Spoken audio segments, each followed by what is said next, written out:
フェラーリ。それは紛れもないレーシングスポーツのサラブレッド。行動をかけるクランシングホースは由緒正しいレーシングの血を引く王者の系譜の証。人々はこのエンブレムにエンツォ・フェラーリがレーシングに命を捧げた情熱の炎を見出していた。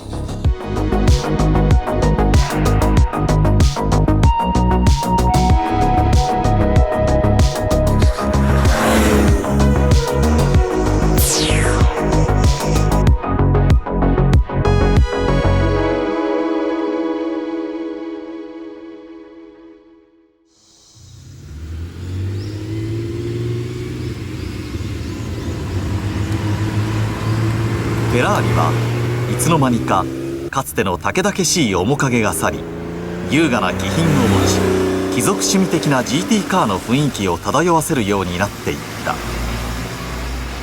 こうしたマイルドな味わいを持つフェラーリの時代がしばらく続いていた中に、突然強力なライバルが登場した。その名前はランボルギーニ・ミウラ。この車は横置き12気筒ミッドシップのエンジンを搭載した驚くべきスーパースポーツカーであった。一方フェラーリがこの12気筒ミッドシップのレイアウトを持つ 365BB を世に送り出したのは、ランボルギーニ・ミウラ出現から実に7年の歳月が流れている。 365BB は生まれながらのキング。その後 365BB は 512BB、512BBI へ進化し、11年間に及ぶベルリネッタボクサー伝説の始まりを告げるプレリュードとなったのである。 365BB、 それは誰でもが認めるレーシングの王としてのピュアな輝きを放ち、宿命のライバルを圧倒していた。フェラーリの歴史の中で不滅の人気を誇っているベルリネッタボクサー。私たちはこの輝かしいベルリネッタボクサーの名車たちをキング・オブ・フェラーリと呼ぼう。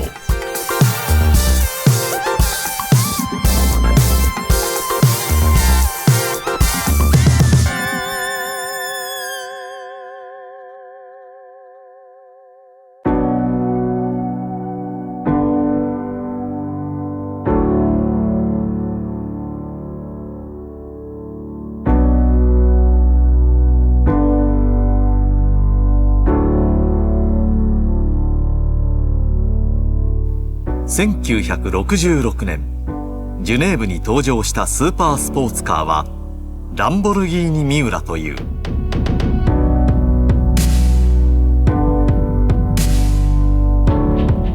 デザインはベルトーネの若手デザイナーのジウジアーロの傑作。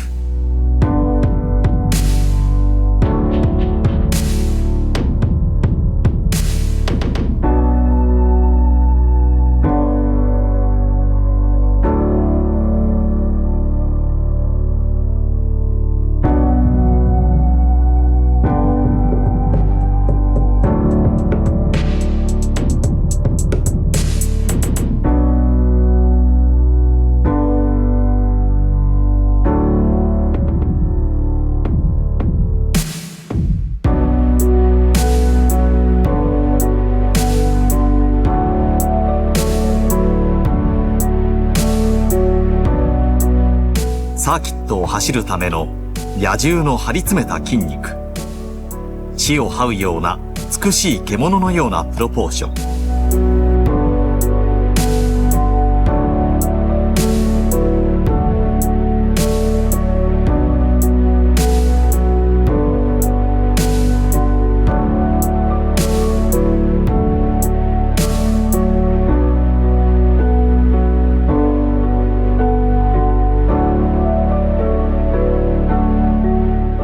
12気筒ミッドシップから繰り出される金属的な方向がエキサイティングでセンセーショナルな話題を巻き起こした。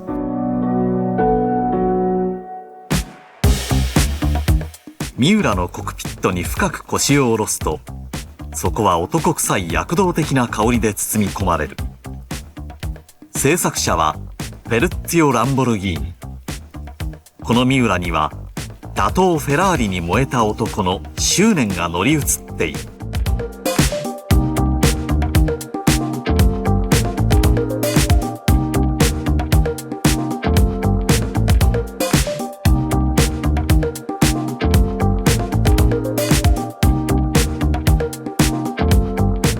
イエーガーのスピードメーター、1万回転まで刻まれたレブカウンター、5速ゲートが刻み込まれたシフトを見ればそれで十分である。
時代はより刺激的なものを求めていた。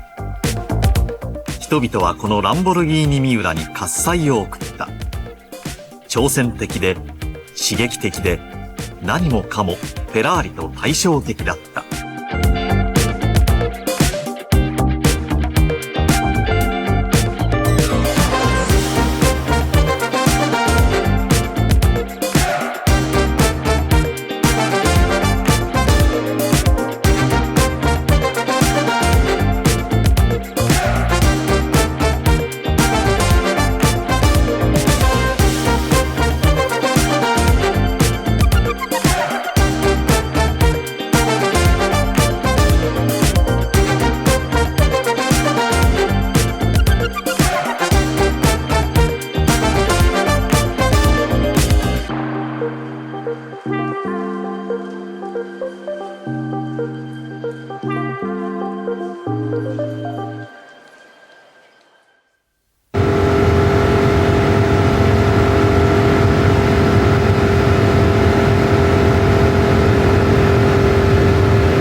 ではベルリネッタボクサーシリーズはどのような違いがあるのだろうか。この点についてレーシングサービスディノのオーナーでありフェラーリの権威として知られている切替徹氏と話し合ってもらうことにしよう。では切替先生、本日はよろしくお願いします。はい、わかりました。このね、後ろに並んでる3台の車、同じように見えるでしょ。そうですね。でもね、これは一台一台全部違うんですよ。そうなんですか。どこが違うんですか？違いがわかりますか？いやよく似ててわかんない。わかりません？いや本当は同じ車なんじゃないですか？これはね、BB って言ってね、はい。1973年から1984年まで11年間はい。シリーズで、登場した車なんですよね。最初に登場した車が365、まあ僕らはベーベーって呼んでいますけどね、 BB でもいいですよね。365ベーベー、その次に512ベーベー、それで、最後が512ベーベー i とこう来るわけです。フェラーリっていうのはその会社のメインテーマがね、世界最速ということがフェラーリのテーマなんですよ。だから BB シリーズっていうのは速くするためにはどうしたらいいかというものを追求してできた車なんですね。ですからこの365ベーベーっていうのは世界最速というもうスピードを追求してできた車なんですね。ところがまあ初期モデルでしたので、はい。スピードをアップしていく、やはり250キロを超えるに従ってフロントのバランスがちょっと浮いてくるんですね。はい。まあ俗に言うフロントリフトという、はい。それが生じてくる。それに対してフェラーリが出した回答が512ベーベー。これはフロントにチンスポイラーがついて、要するに直進性を良くしたんですね。で浮き上がらないようにこう。そういうことです。ああ、そうすると、はい。今度は前がその安定してくると、はい、まあ理屈から言うと後ろがこう怪しくなってくるわけですね。そのためにフェラーリは今度512ではリアのタイヤとタイヤの間、トレッドというんですけど、はい、これを広げてホイールをちょっと太めにして、もちろん幅広いタイヤをつけて対処したんですね。うわすごい。ね、はい。これはねフェフェラーリではね、はい、初めてのね、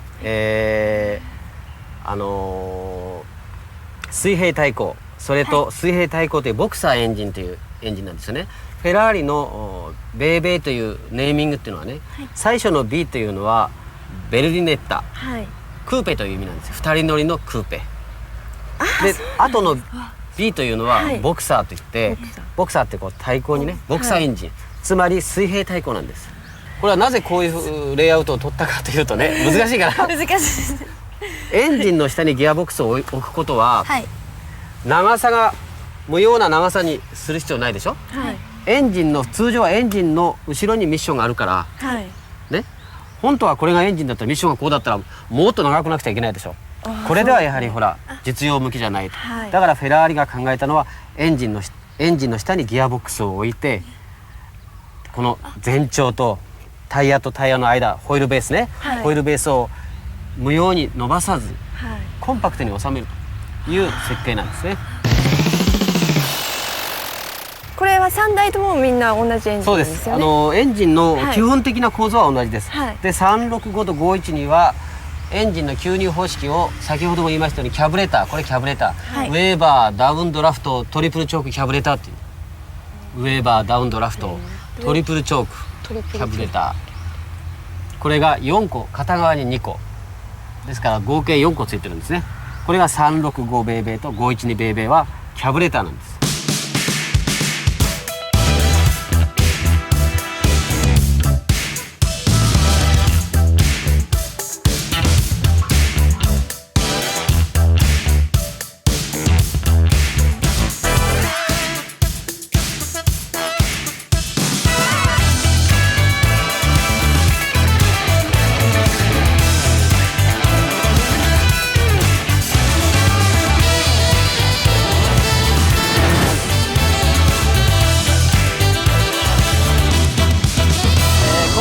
ですね、ランボルギーニが300キロというスピードをですね打ち出して、登場したカウンタックに対しましてですね、あらゆる点で、ランボルギーニに負けまいという面がいろいろ見られます。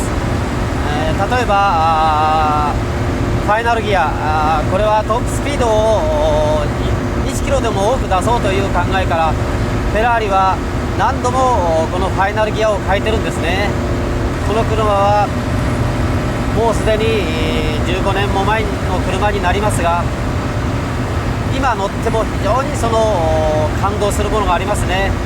例えばエンジンルームから侵入してくるですね、このフェラーリサウンド、つまりウェーバーキャブレーターが奏でるこの高質な金属音のサウンドですね。これは非常に素晴らしいものですね。非常にこのコーンという音は素晴らしいメロディーです。たまたまこの車はですね、エンジンのオーバーホールをしたばかりで、ちょうどまだ1000キロも走ってないので、今日は6000から6500回転に抑えていますが、それでも安定感は問題ないですね。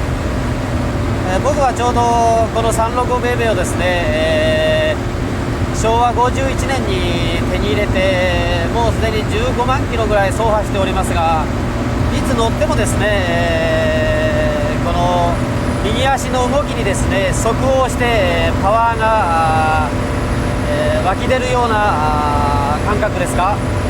これは何とも言えないものがありますね。6000回転240キロでバンクに入ります。このバンクはですね、最近では、フェラーリの F40 とか、ルーフ CTR、ランボルギーニカウンタックなどで走っておりますが、本当にもう素晴らしいハイパフォーマンスカーと比べても、今もって、このフェラーリ365ベイベーのなんていうんですか、このパフォーマンスっていうのは素晴らしいものがあると思いますね。確かにブレーキングとかですね、スピードが上がるにつれてのですね、ハンドルが軽くなるという、俗に言うフロントリフトというのはやはり発生しておりますが、でも今でも十分にそうですね使用できますね、この車は。ちょっとブレーキングしてシフトダウンしてみますね。4速にシフトダウンして、引っ張ってみます。その音をお聞きください。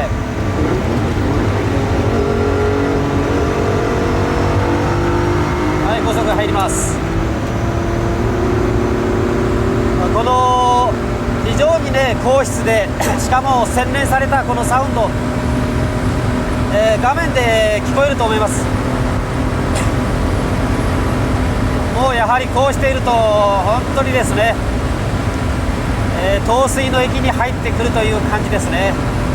本当に一人で楽しんでて申し訳ない気持ちです。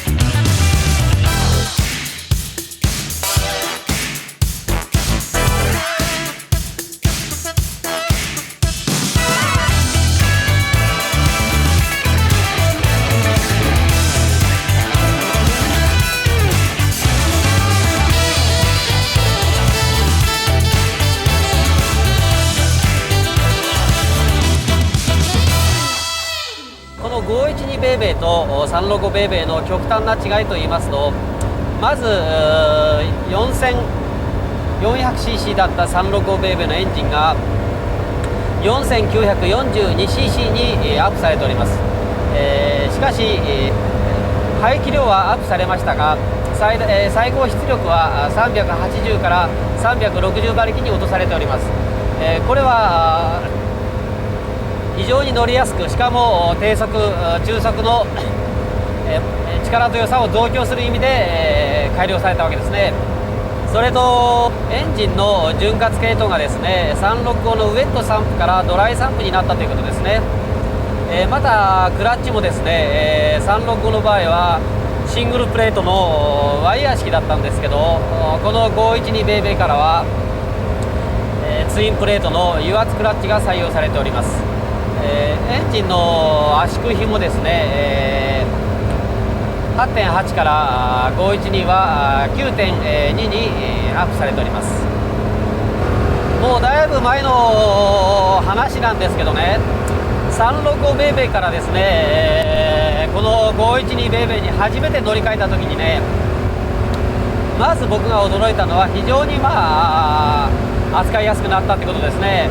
それと直進性、それからハンドリング、これが365よりはかなりアップされたということですね。ですからこの本当にこの短時間でですね365と512を乗り比べますと、バンク内の安定度とか、それからバンクを抜けててスピードアップした時の直進安定性がやはり一味違いますね。歯切れ良さですが、レスポンスっていうのはちょっと365の方がいいような感じしますね。やはりこれは非常に乗りやすくなっておりますね。それではバンクを今6000回転通過240ですね。240から、ちょっと上げて直線引っ張ってみますね。250をオーバーしました。60ですね。270、280、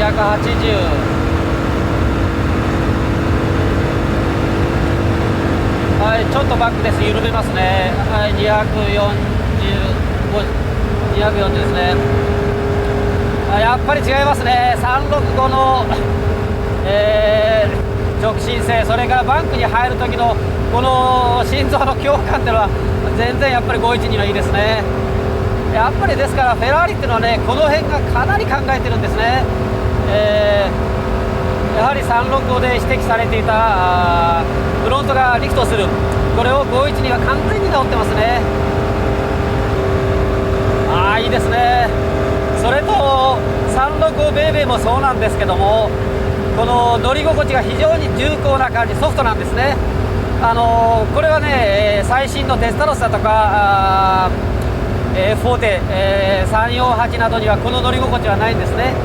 これはやはりあれですね、タイヤのせいもありますね。この当時の古典的ともいえるですね、ミシュランの XWX、 このタイヤのせいですね。非常にこうソフトで乗り心地がいいですね。そうかといってサスペンションもそんなに弱くないですから、コーナーに入っても全然恐怖感がないですね。もうまるで楽しいですね。本当にいいですね。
この BB のですね、36512、それからベイベーアイと、進化していきましたけど、パワーはですね、512、またこのベイベーアイと徐々にパワーがダウンしてるんですね。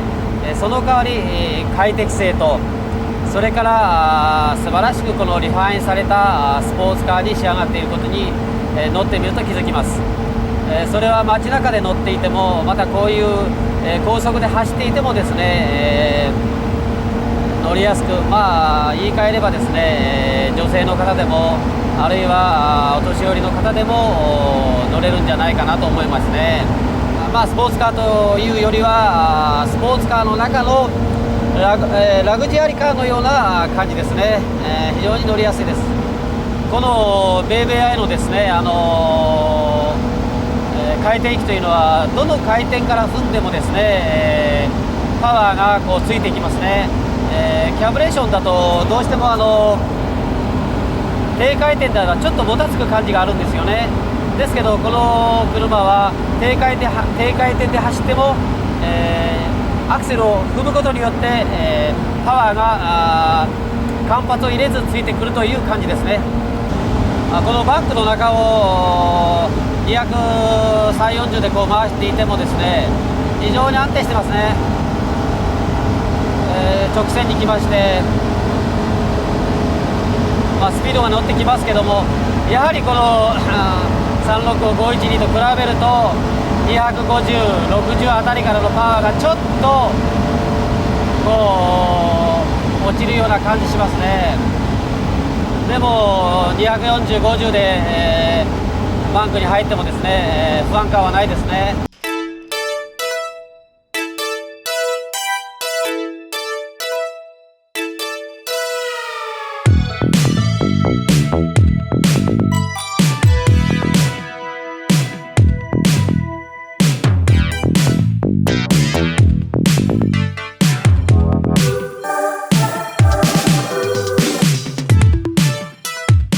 ランボルギーニミューラに対してエンツォ・フェラーリは長い間沈黙を守り続けていた。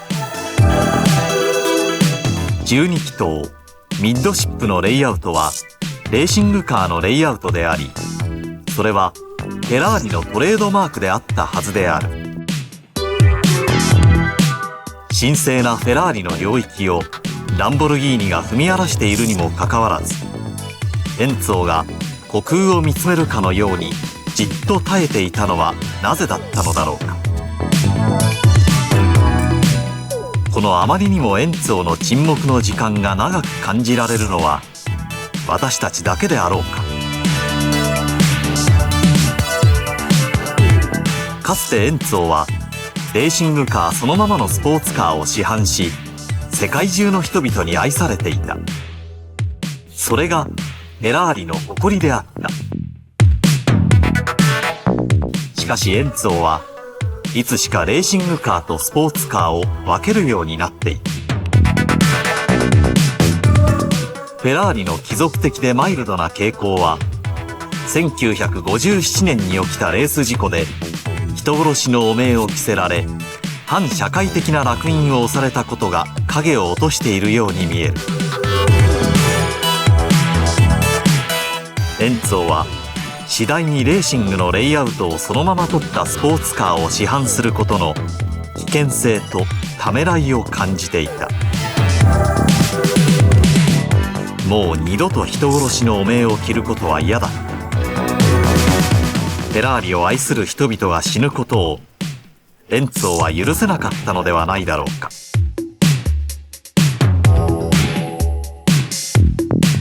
しかし時代は大きく変わり、エンツォは決断を迫られていた。テーマは世界最速。それはフェラーリだけのものでなければならなかった。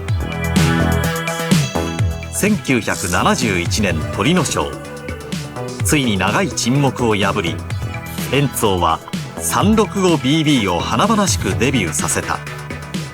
それは世界最高速の冠を持ち、フェラーリの12気筒ミッドシップのレイアウトを持つキング誕生の瞬間である。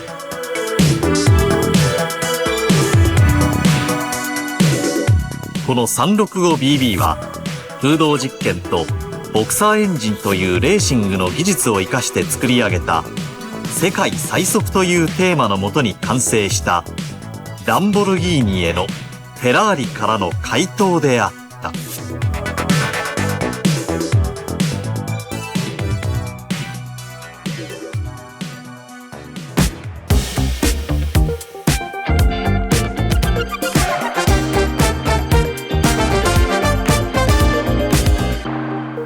これはどういう意味でついているかわかりますか？これは整流板というものなんですけどね、何のためについているか。なんでもいいからちょっと思いついたこと。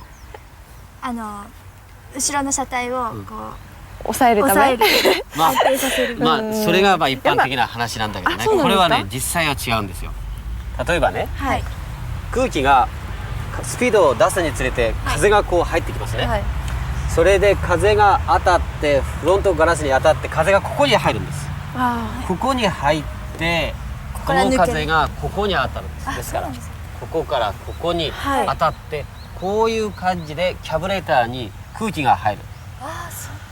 だからこれはピニンファリーナというデザイナーがね、はい設計した車なんですけど、これは全て風洞実験室ね、風洞実験室というものがあって、いかにしたら速く走れるかっていうものを全て風洞、強い風を当てながら作った車なんですよ。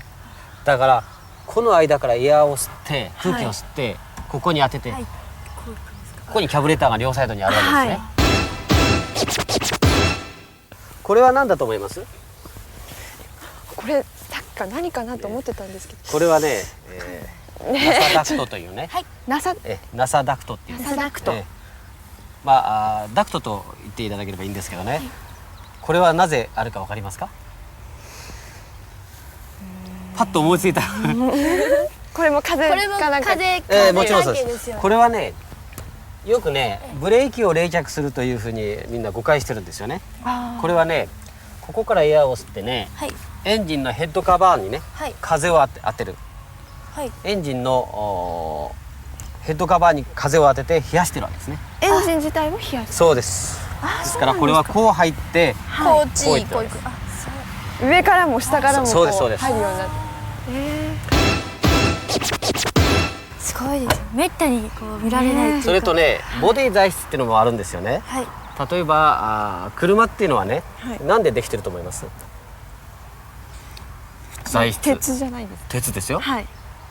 この車の中で鉄っていうのはどことどこだと思います？このボデここと。ィですよね。はい。まずね、はい鉄というのは重いんですよね。はいだから車っていうのは車重を軽ければ軽いほど速く走るわけでしょ。重ければ重いなりのパワーを出さなくちゃいけない。だからできるだけ軽い材質を使ってるわけですね。だからフェラーリも、例えばこの365だと3つの種類を使ってるんです。まずロアカウル、それからリアのロアカウルね、フロントロアカウルとリアのロアカウルは FRP なんですね。FRP。グラスファイバーと非常に軽いです。はいそれからフロントのボンネットとリアのカウルははい。アルミなんですね。アルミなんですか？フロントのボンネットとリアのカウルはアルミなんです。じゃあここがでルーフとドアは安全のためにスチール鉄ですね。だからスチール、アルミ、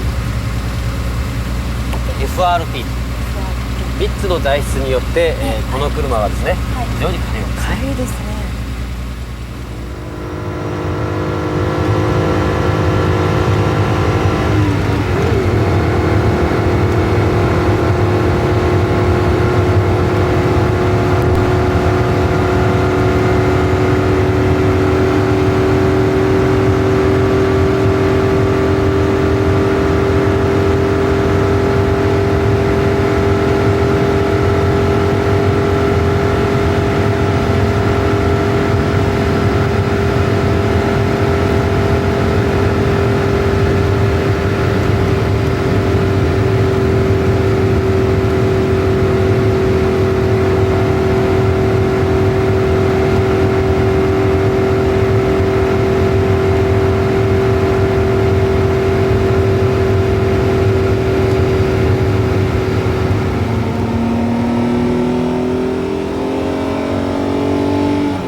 エンツォ・フェラーリはランボルギーニ・ミューラに対して一切のエピソードを残していない。そこにはランボルギーニに対する徹底した無視だけがあったかのように見える。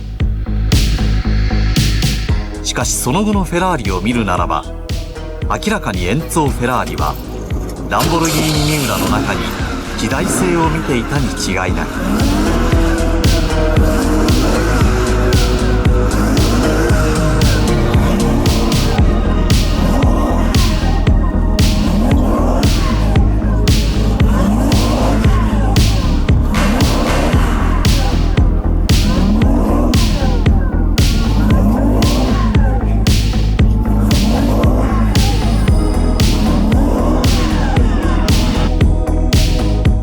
ランボルギーニミューラはフェラーリがこれまでの優美な GT カーにとどまることを許さず、王者の威信を示すために再びスパルタンなスポーツカーの世界に戻らざるを得なかったエキサイティングな輝きを持っていたに他ならない。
時代のうねりは 365BB 以降のフェラーリに変化をもたらした。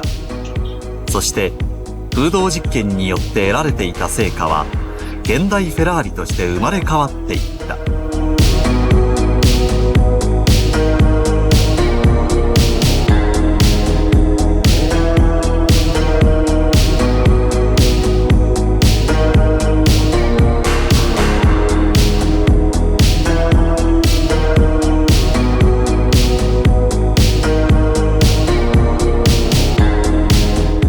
ランボルギーニミューラという好敵手がいなかったとしたら、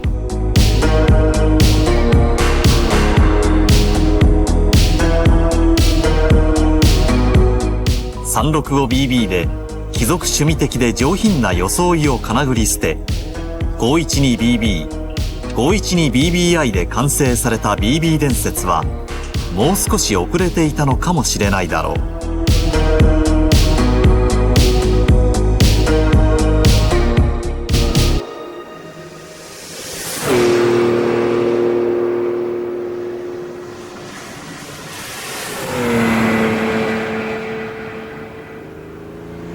名車が新たな伝説を作り、伝説が新しい名車を作る。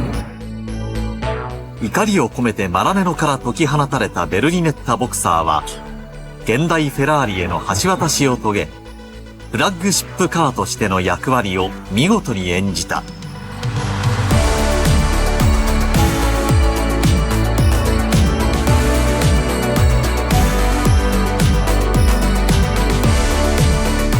ベルリネッタボクサーはキングオブフェラーリ。 BB の系譜はフェラーリの誇り。ミッドシップエンジンレイアウトはレーサーの血統。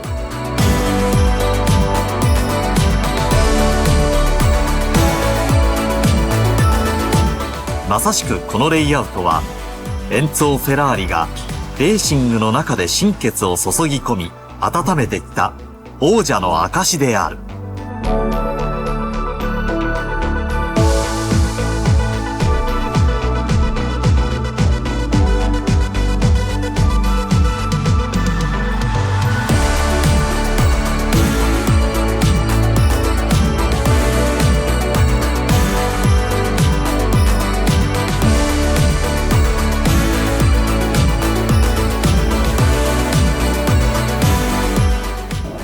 のベルリネッタボクサーの流れは現代フェラーリのテスタロッサに受け継がれ、ベルリネッタボクサー伝説として現在も多くの人々の間にキング・オブ・フェラーリとして根強い人気を誇っている。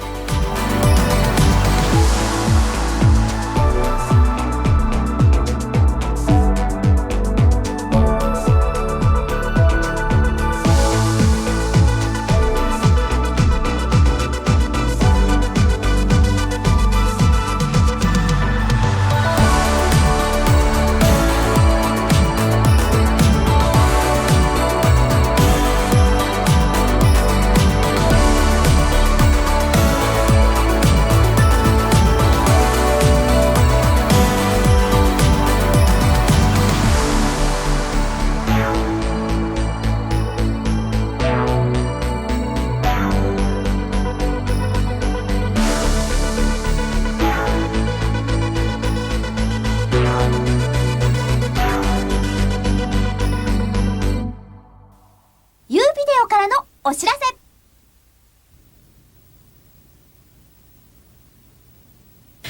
46.10 Get Connection。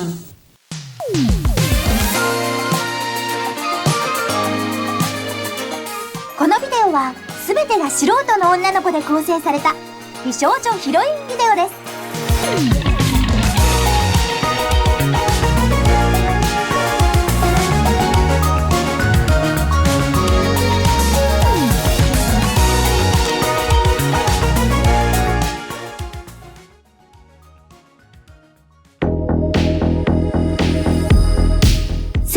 1955年、世界のモーターリゼーションは変わり出した。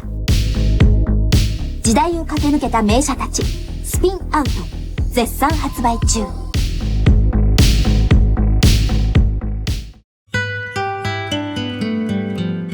すでに発売されている初級者編は、初めての人にでもすぐにプレイができるようにルールを優しく紹介しています。